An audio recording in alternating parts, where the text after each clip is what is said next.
A great many people, more than ever probably, describe themselves as supporters of the free market today, in spite of the unrelenting propaganda against it. And that's great. Those statements of support, however, are followed by the inevitable but. But we need government to provide physical security and dispute resolution, the most critical services of all. Almost without a thought, people who otherwise support the market want to assign to government the production of the most important goods and services. Many favor a government or government-delegated monopoly on the production of money, and all support a government monopoly on the production of law and protection services. This isn't to say these folks are stupid or doltish. Nearly all of us pass through a limited government or minarchist period, and simply never occurred to us to examine our premises closely.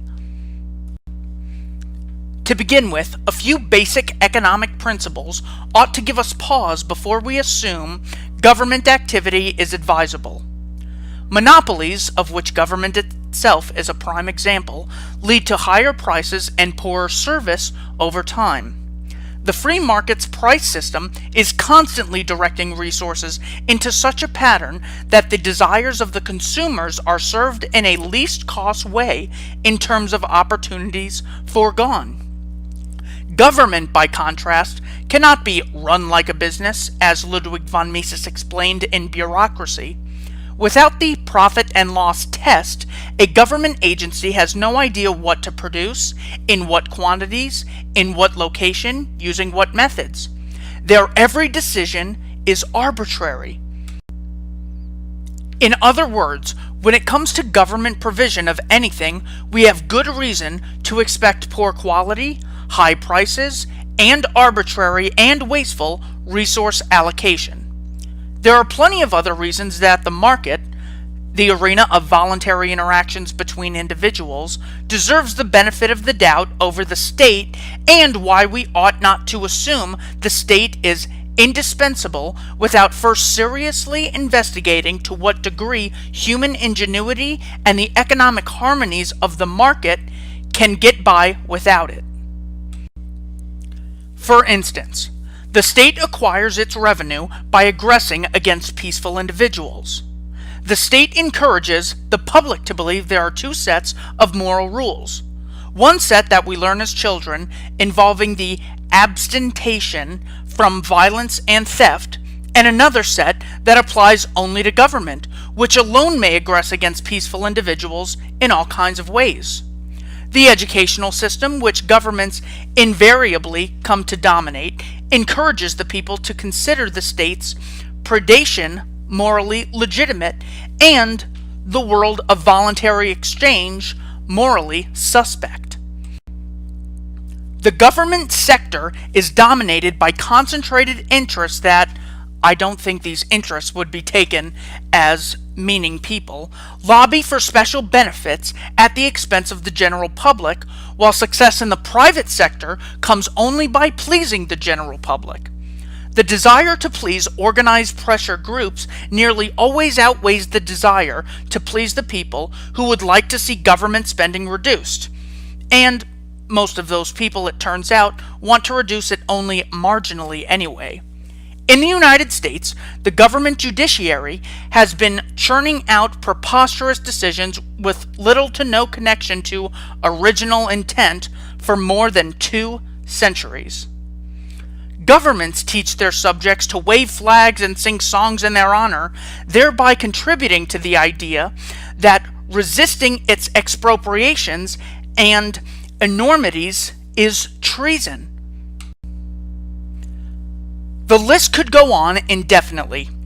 It's understandable, to be sure, that people may not understand how law, which they assume must be provided in top-down fashion, could emerge absent the state, although there is plenty of good historical work demonstrating precisely this. But if government had historically monopolized the production of any good or service, we would hear panicked objections to the privatization of that good or service. Had government monopolized light bulb production, for example, we'd be told that the private sector couldn't possibly produce light bulbs. The private sector won't produce the size or wattage people want, critics would insist. The private sector won't produce specialty bulbs with only a limited market, since there would be little profit in that. The private sector would produce dangerous, exploding bulbs, and so on.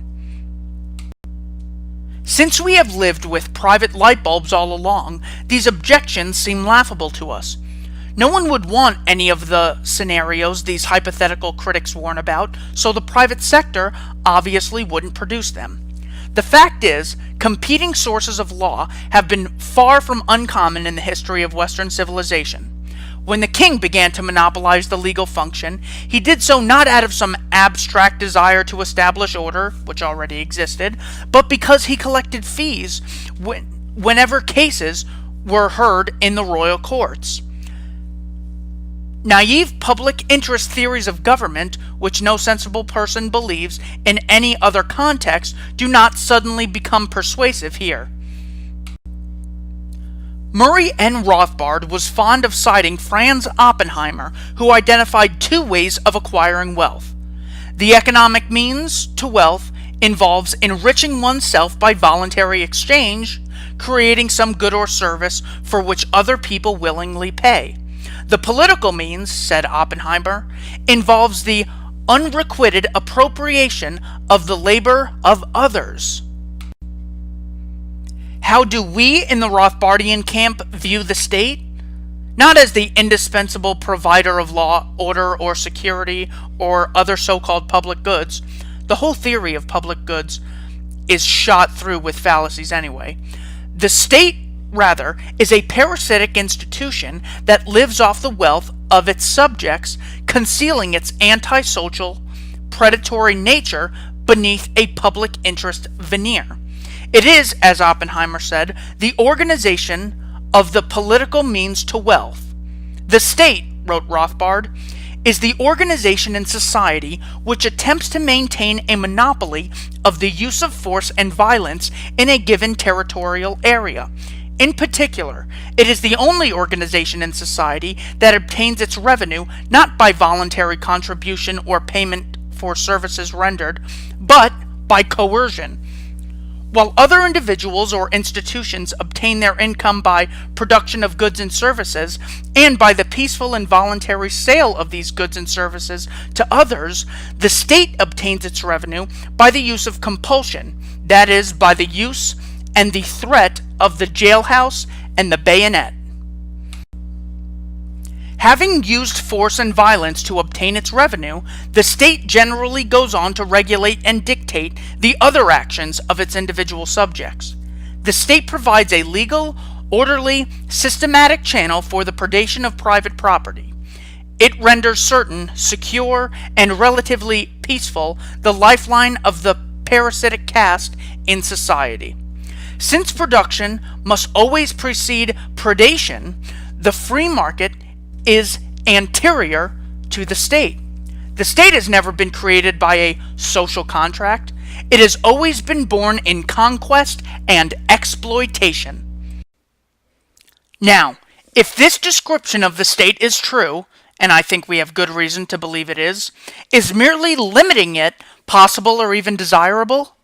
Before dismissing the possibility outright, ought we at least to consider whether we might be able to live without it altogether?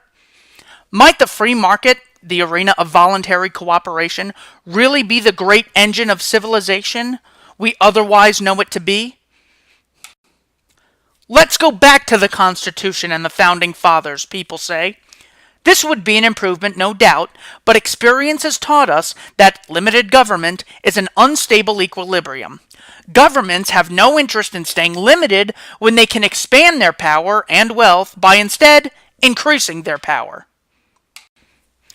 The next time you find yourself insisting that we need to keep government limited, ask yourself, why it never, ever stays that way? Might you be chasing a unicorn? What about the people? Can't they be trusted to keep government limited? The answer to that question is all around you. Unlike minarchism, anarcho-capitalism makes no unreasonable expectations of the public.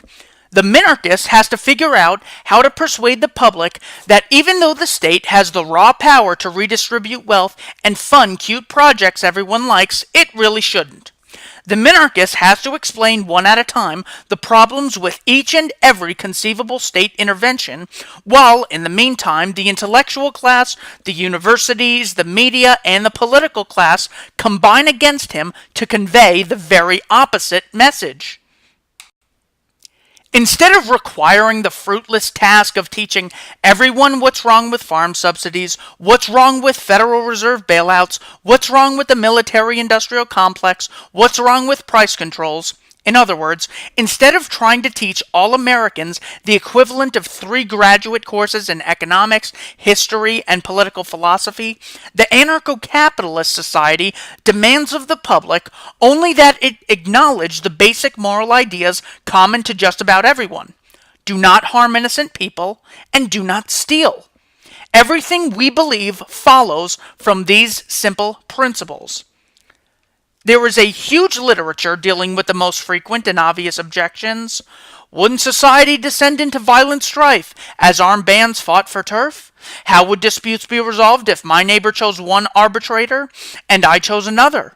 A short essay can't answer all objections, so I refer you to this anointed bibliography of anarcho-capitalism, assembled by Hans Hermann Hoppe. There's a joke that's been going around over the past few years. What's the difference between a minarchist and an anarchist? Answer, 6 months. If you value principle, consistency, and justice, and oppose violence, parasitism, and monopoly, it may not take you even that long. Start reading and see where these ideas take you.